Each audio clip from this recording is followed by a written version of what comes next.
That Judgment 1226, reclusive typographer, invisible to the naked eye, communication skills of an infant, excels in the art of self-pity.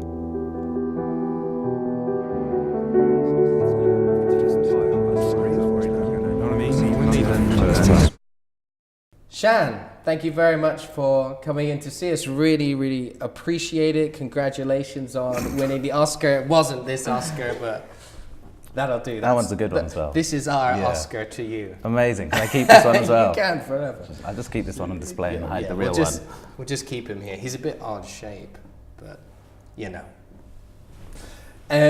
So Shan, the interesting thing about you is, for me, is that you're a producer, and we haven't interviewed a number of producers comparative to the writer-directors that we've had in on Fireside. What led you to that role? How did you land in the producer's role? Actually, I started out as a director. That's what I studied at film school, and the couple of years afterwards. And then I kind of sort of fell into producing because there were just good opportunities. Like I just knew directors who, there seem to be more directors than producers, and more sort of projects that need producers, and just wanting to make good films, like good scripts, attracted me, and particularly that was the case with Stutterer, and with Ben, just knew that he was someone I wanted to get involved with. So just the opportunities, it's all filmmaking, it's all storytelling. So Ben's the director of Stutterer. How did that relationship start? How did you meet Ben? I'd known him for a few years earlier through Serena. Serena and Ben lived. The other producer, yes. So I knew them from their house, Greenwood Road. I used to be around there all the time. Just developed a friendship with Ben, and the three of us were always like, let's make a film, and then we started, after a while, started thinking let's actually do it. So, Stutterer, fantastic achievement, won an Academy Award. How did that kind of start? Take it way back. Do you mean the process to the awards? Yeah, the process. I guess it started with the festival, the festival run. Our goal originally, when making the film, was all of us, we just want to screen at one good festival. For me, it was the BFI festival at London BFI, just because it's British, and it was just so. But we all just had a goal. Let's just get in one good festival, and then after the edit was done, the edit took quite a while between wrapping and actually getting on the festival circuit. And in that time, we'd sort of saved up some money and stuff to put in a decent amount of applications. We started getting some, early rejections to begin with, and you sort of, you kind of never know if the film's any good or not. Like friends and family have told you they love it, and you have no idea. You spent so long looking at it, you're not objective. And so we had some early knockbacks, and we almost premiered then at some festivals just because we got accepted in them, and we had a big discussion, and then we were like, no, let's hold out somewhere good. And so in the end, we premiered at Galway, which was like a sort of a domestic one in Ireland, and in the States, I think it was at DC Shorts, and then shortly after LA Shorts, and I think we won the Audience Award at DC Shorts, and we won the Best Foreign Film at LA Shorts, and that made us eligible for the Oscars. Nice. So is it like it's a point system? Is it, or? No, I think you just have to win. There's a certain level, prestige. There are accredited festivals with the Academy, and if you win one of the prizes there, then you're on the long list, and then you have to put in an application, and then they'll consider it, and then they release a shortlist for 10. So we almost didn't put in the application because you have to do because it happened.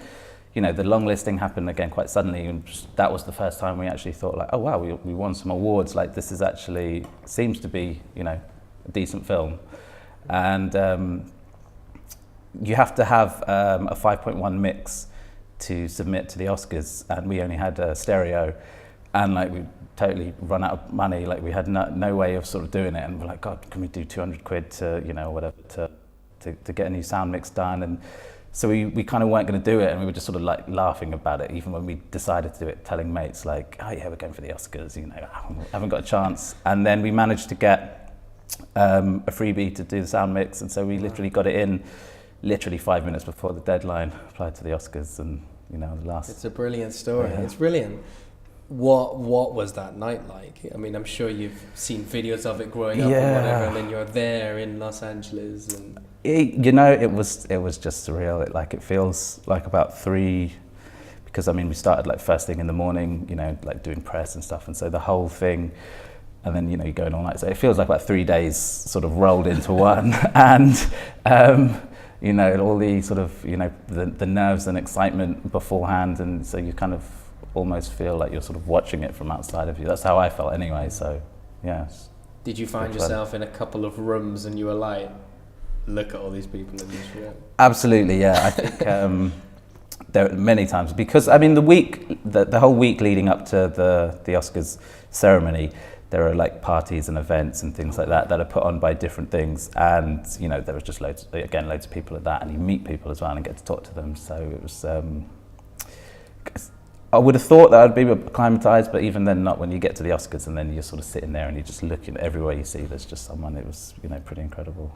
What about right back at the early stage and the sort of funding process, sort of initial funding? How did that go?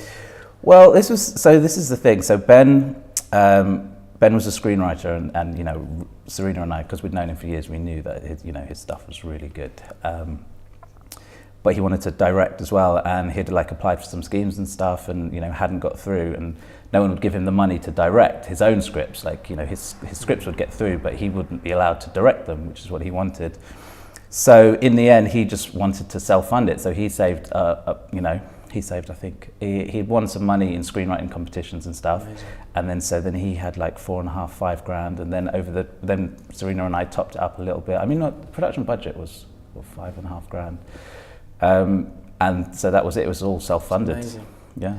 Yeah, it's interesting because, you know, there are all these great schemes out there, but I guess you do put a bit of a limitation on it, perhaps, if you don't have that experience, or a lot of stuff doesn't get through. Yeah, and it was the time issue as well. We didn't want to have to wait for the next round of, you know, they only come every so often.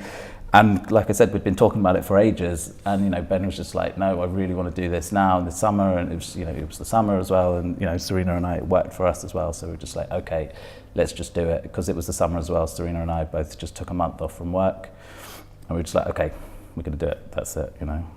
So give me one little story from LA involving a famous person or something. Any piece of juice. Oh, I don't know about juice, but it was just a little, I don't know, it was a nice moment for me. It's just sort of after we'd won the Oscar, and you kind of go up the backstage bit, and then you go to the press, and we saw Leonardo DiCaprio. Ben and I, we were waiting outside the press to do our press, and inside was DiCaprio and Inarritu. And they came out, and we had like a little chat with DiCaprio, and then sort of a bit later when we go down to get the Oscars engraved, and then as we were walking up, and DiCaprio was also walking up at the same time, he like gave me a little shoulder bump and was like, congrats bro. I was like, shit. Like, did he just do that? That's cool. Oh, yeah. Dude, cheers. Oh, wow. Yeah, good luck to you too. Yeah, I was like, yeah, congratulations to you too. Yeah, brilliant. yeah. Oh, that's so nice. That's such a nice moment. Kind of briefly, what happens after you've got an Oscar? I imagine a number of doors open, a number of options. Yeah, open. it's interesting. I mean, the main thing is that people will reply to emails or will meet with you. You know, finally. Yeah, you know, people are willing to meet. Like a lot of people are willing to meet, and they want to see what you're up to, what projects you've got online. So, I mean, really, it's a case of build up a slate of projects, meet as many interesting writers, directors, get as many things going as you can, and then just try and meet as many interesting people to work with, and try and get something off the ground, and then move forwards. What advice would you give to aspiring filmmakers and artists out there who are maybe like yourself, if you wind the clocks back?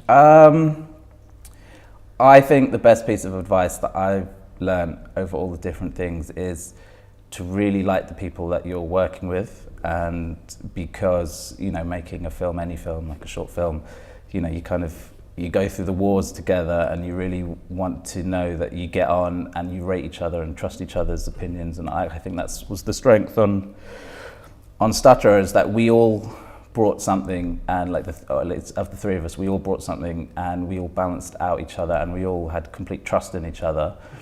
So we never actually had any creative disagreement. Like whenever, I mean, it kind of works well when you've got three people as well, and so like there wasn't actually an argument. Whenever someone could put a case for why they thought something, the other was just like, okay, yeah, you know. And I really think that you spend so much time together, and it's so full on. Like if you don't have the budget for it, then you know you got to have good people around you, I think. And we actually applied that as well to the whole crew when we were getting people on board, because it was Ben's first time directing, and he really wanted to have just a good atmosphere on set so that he could, you know, be just focused on what he wanted to do.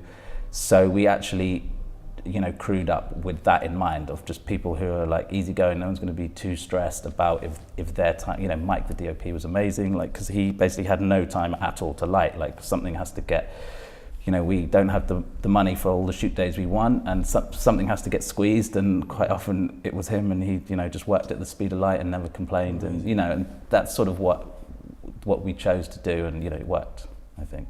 Brilliant. That's great advice, and it's so nice how it was like a passion project of Ben's, and, you know, self-funded, working with friends and artists, and, you know, you can end up on a stage with DiCaprio in LA. It's a brilliant story. Listen, thank you very much for coming in and sharing with us. We really appreciate it.